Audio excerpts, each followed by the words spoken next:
चौधरी साहब पधारिए जी।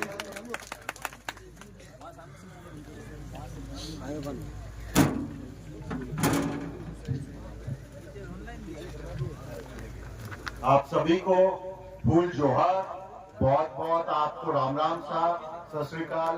और बहुत ही खुशी हुई आप सबको यहाँ पे देखकर। अभी मैं अपने साथियों के साथ में जब जयपुर से आ रहा था तो आपको पता है कि जयपुर में एक पुराना राजा होता था जिसकी बहुत बड़ी मूर्ति भी लगी हुई है जयपुर शहर के बीचों बीच। तो भारत की आजादी से पहले वो राजा साहब को कहते थे सवाई जय सिंह। आप मैं तमाम यहाँ पे लोग बाग जो बैठे हुए हैं, हम लोग एक एक व्यक्ति हैं। आपके अंदर एक एक आत्मा है, एक एक जीव है। लेकिन वहां पे जो बड़े भाई साहब महाराजा साहब होते थे वो एक नहीं थे, वो सवा थे, तभी उनको सवाई कहा जाता था। तो सवा से हमें 1.5 आता है, पौने आता है, 2 आता है, 2.5 आता है, तो वो वाला सवाई। आजादी के बाद में जब हमारा संविधान लिखा गया तब हमारे संविधान के निर्माताओं में सबसे नंबर 1 पे डॉक्टर भीमराव अम्बेडकर बाबा साहब जिनको हम कहते हैं, उन्होंने कहा ये सवाई वाला सिस्टम हटा दीजिए, अब से सब एक एक ही व्यक्ति रहेगा। आप देश के प्रधानमंत्री बन जाओ, आप सबसे बड़े पैसे वाले बन जाओ, आप सबसे बड़े शक्तिशाली बन जाओ, लेकिन आपका एक जीव है, आपका एक वोट है, आपका एक इज्जत है। तो सब लोगों का एक एक वोट है, सब लोगों का एक एक इज्जत है। उसमें कोई महिला है, कोई पुरुष है, कोई कौन सी जाति से है, कोई ट्राइबल है, कोई मुसलमान है, कोई क्रिश्चियन है, हिंदू है, उस बात का ज्यादा अंतर नहीं पड़ने वाला। मैं ज्यादा समय आपका नहीं लेना चाहता और मैं ये मानता हूँ कि आप इतनी भारी संख्या में यहाँ पे आए हैं तो आपको ये बेसिक चीजें भी पता है और आप अपने अधिकारों की रक्षा के लिए आए हैं। और अभी ये 13 साल की बेटी के साथ में जिस तरह का सलूक एक कोई ठाकुर, कोई बड़ा बहुत भयंकर उसका नाम रहा है, कोई भंवर सिंह, और एक उसका कोई SHO जिसकी शहर पे पूरा का पूरा काम हो रखा है। अभी हमें पता चला जब आप लोगों ने अलग अलग ढंग से आवाज उठाई कि उस मुलजिम को तो उस जो भैरव सिंह था, भंवर सिंह था, उसको तो अरेस्ट कर लिया है, वो तो जेल के अंदर है। लेकिन जो SHO साहब है, वो SHO साहब तो अभी भी यहीं पे है। तो सरकार क्या कोशिश कर रही है कि ये दूसरे भैरव सिंह भी निकालेगी, कि दूसरे भंवर सिंह भी पैदा करवाना चाहती है, तो उसको सस्पेंड करना। आपको पता है कि ये जो इंसिडेंट आपके जिले में हुआ, आपकी जगह पे हुआ, ये कोई पहला इंसिडेंट नहीं है, पहला क्राइम नहीं है। इससे पहले बहुत बार हमने ये बात सुनी है, इतनी ज्यादा सुनी हुई है कि अब हम जब कोई नई चीज सोचते हैं, नई चीज सुनते हैं, तो हमारे को ज्यादा आश्चर्य नहीं होता।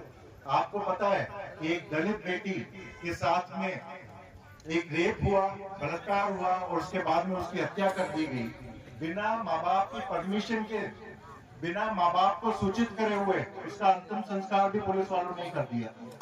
कहाँ की घटना है, कोई बता सकता है? हाथरस की घटना है। हमें उन्नाव भी ध्यान में है।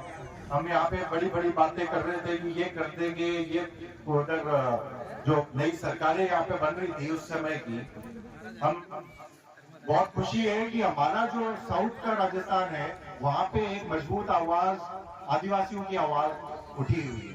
लेकिन आदिवासियों की सिर्फ राजस्थान में ही सिर्फ जगह नहीं है। जो मणिपुर में जो दुर्दशा आदिवासियों के साथ में हो रही है, हम सबको उसका ज्ञान है। उसके अलावा क्योंकि अभी हम जब बात करते हैं हमें सारे संविधानों की, हम यहाँ पे शेड्यूल 5 की बात करते हैं। अगर आदिवासियों के बारे में FRA, पेसा, उसके बारे में अभी बात नहीं करो, सिर्फ अगर शेड्यूल 5 के बारे में भी बात करें तो एक शेड्यूल 6 भी है लद्दाख के अंदर। अभी एक पिक्चर आई थी, अगर किसी ने आपने देखी हो, 3 इडियट्स, उसमें कोई मुख्य जो हीरो था उसका रोल आमिर खान उसमें हीरो था। आमिर खान में एक सोनम वांगचुक करके एक आदमी है जो लद्दाख में रहता है, जो कहता है कि मेरा कोई पॉलिटिकल पार्टी से वास्ता नहीं है, मेरा कोई लालच नहीं है, मैं सिर्फ और सिर्फ अपने लद्दाख को बचाने के लिए आना चाहता हूँ, शेड्यूल 6 को बचाने के लिए आना चाहता हूँ।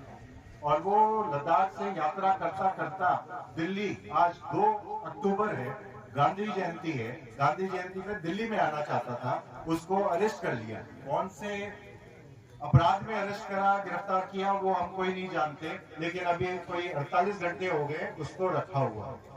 ये बातें आप लोगों के साथ में साझा करना इसलिए भी जरूरी है क्योंकि हम लोग अगर दूर से देखें कि हमारे भारत में आज क्या स्थिति बनी हुई है, हमारे किसानों के साथ में, आपने अगर टीवी में देखा हो कि किस तरह के किसान अपनी जरूरत की, अपने डिमांड्स लेकर, अपने अधिकारों की बात करने के लिए जब दिल्ली आना चाहते थे, सरकार से बात करना चाहते थे, तो उनको किस तरह से रोका गया, पत्थर मारे गए, गोलियां मारी गई, आंसू गैस के गोले छोड़े गए।